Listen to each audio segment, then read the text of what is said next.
Good Sunday morning, everyone. Taking a gorgeous look out over downtown Denver this morning. We hope that your weekend has been pleasant, that you've had a chance to get out there and enjoy that absolutely gorgeous weather that we've been having.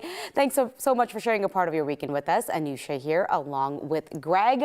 Looks like today going to be another good day. Let's do it over again. Why not? I know, it was so nice I'm okay yesterday. with repeating it. Were you able to get outside? Yes. Oh, so it nice. was the best. I know. I sat out on my balcony and did nothing. It was great. That was the exact way. Did nothing. Beautiful day we've had in so long. It was a little windy, but it wasn't that bad though. I mean, when you compare, it's all about perspective, right? When you compare it to Friday, it's night and day, right? This is a breeze. I see what you did there. That was pretty good. Yeah, it is going to be windy today. Still some high fire danger down towards the southeastern plains. Otherwise, another good day to get outside and enjoy some of these warm and sunny conditions. And speaking of warm, let's take you outside right now as taking a look at current temperatures. Not too bad, making our way into the 30s and 40s already. Remember, yesterday at this time, we were still stuck in the teens and 20s, so can't complain, not with these numbers. As far as today goes, high temperatures in the middle to upper 60s, plenty of sunshine along the way.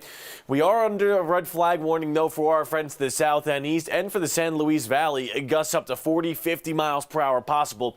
And you see areas in that light tan color near Lamar and Walsh. That's actually a fire weather watch. That's going to be continuing into tomorrow as well.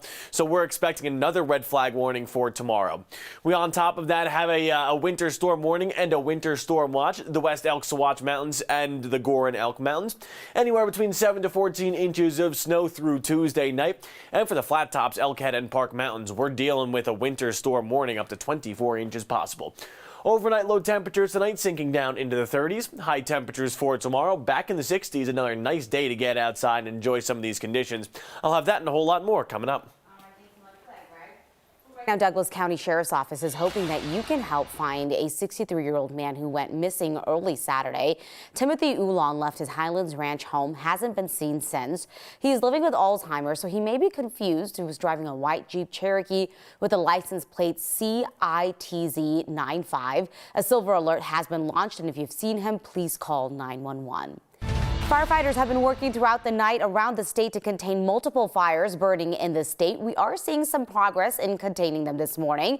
We're going to start in Jefferson County, where firefighters are watching for hot spots. This was after the Bear Fire burned around 8 acres. The Jefferson County Sheriff's Office says crews do have that fire under control. Pre-evacuation orders for some folks in the Golden Gate Canyon have been lifted, and the good news is no buildings have been damaged. Also in Jefferson County, crews are making progress on the Hogback Fire that's burning near Red Rocks. Crews are back out this morning to monitor the hot spots and mop up. At last check, it was 30% contained. There's places where we have sawyers in place to cut out brush, take out any trees that are potentially still smoldering, and just remove those fuels. Well, this morning, all the roads and highways that were closed because of this fire, they are back open, as well as around Red Rocks. The amphitheater reopened last night for its first show of the season. The largest fire, though, is in Park and Teller counties, where evacuation orders are still in place this morning. As of 6:30 last night, the 403 fire has burned nearly 1,400 acres and is 25% contained. Deputies there say the terrain has been really challenging. Emergency shelters are open in Lake George and Woodland Park for those who need them. Teller County Sheriff's Office says it's still unclear when people will be able to go back home. So all of this is a reminder, right, of why we keep talking about fire mitigation. So this is from last month as the Arrowhead fire was burning in the Poudre Canyon. The Forest Service says that they got that fire under control pretty quickly, in large part because of a prescribed burn they did in that area 3 years ago. A Forest Service spokesman says now is the time to do this kind of work. Spring is a good time to do burns. Same reason that we have wildfires. Fuels out there are drier before green up, but we know green up's coming. Sometimes we can do it in December and when there's some snow on the ground for some of the area. And then other times we need the spring or even early summer to be able to address that. The Forest Service has 2 prescribed burns planned for this spring, weather permitting, one in Boulder County, just east of Nederland, and another one near the Red Feather Lakes. The Colorado Democratic Party has a new leader. Shad Marib, a political consultant, was elected the new state party this weekend.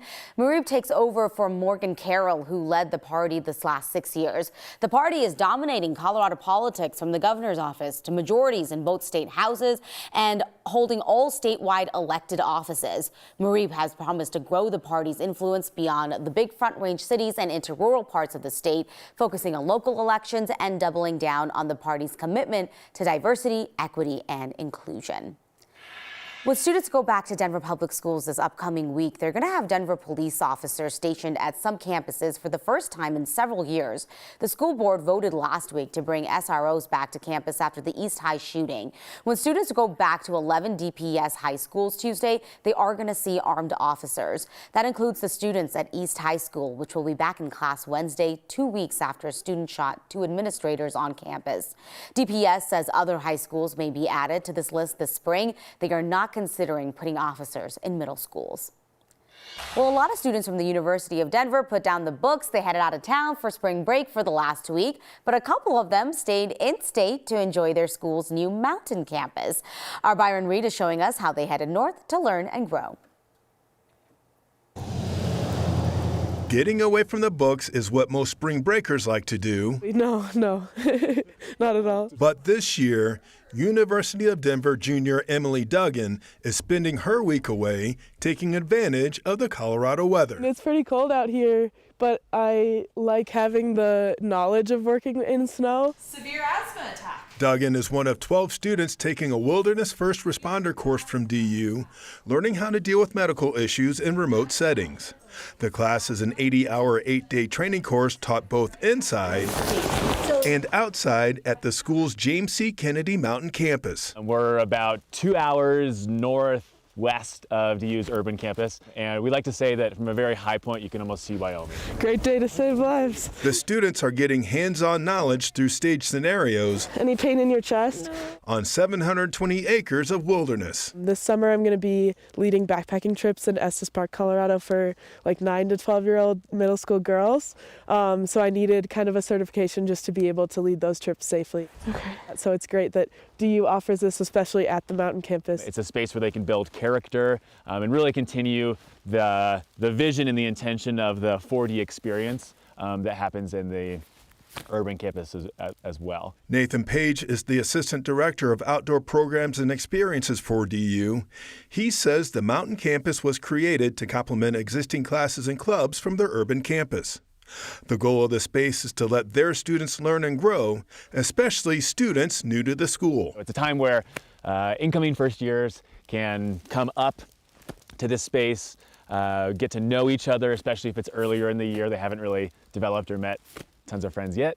And they do a lot of activities that are based on this space that are kind of unique. If you want to grab onto my shoulders. And even though this first responder course isn't part of her required curriculum, I'm majoring in psychology, sociology, and business, legal, and ethics studies. Duggan hopes sharing her experience will make fellow students reconsider their final destinations next year. I mean, I want every single person to take this course. I think it's amazing just to have this ground of knowledge, especially over spring break. It's awesome. In Larimer County, DU just has a strong community of people who like to be outside, just living in Colorado. You have to love it. Byron Reed, 9 News.